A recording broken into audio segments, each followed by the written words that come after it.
And so the policies that have been taken, maybe we have to ask them to be able to give us practical measures that have been put in place and attached to these policies, such that when you are scrutinizing and you say that, for instance, you are going to make teachers to buy cars, the question is that where would that come from? How feasible would that be? Where will it be coming from? So that it will be, according to what I've read, the policy will enable a teacher to bring in a vehicle with an engine capacity 1.8, and then will enjoy some kind of waiver at the port.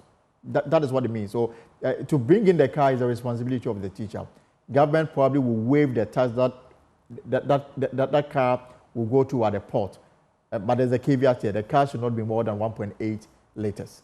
But that is where the challenge is. So, for instance, we have doctors and other medical officers who also used to benefit, who are also benefiting from this in a way. There was a problem where we realized that there are instances where some people who are not even doctors are getting this allowance, are getting this as well. Now, you are going to look at the number of teachers that we have.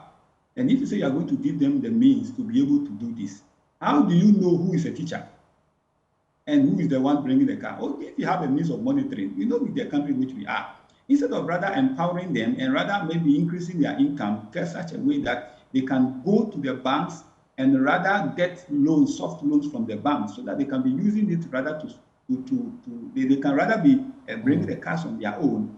You are rather going to reduce your revenue, and then it's going to be a policy that is going to pose a challenge, and then to become a burden on the economy, and then we end up borrowing to go and pay those debts. The banks will tell you how the NPLs are increasing on their portfolio because of some of these challenges that we have. So the person decided that, okay, I'm now a teacher. If I stop teaching, I have a means of bringing in these cars that I can do business. He stops, somebody finds him anywhere. He goes and do business with other people, and then he runs, and then he goes away free of charge.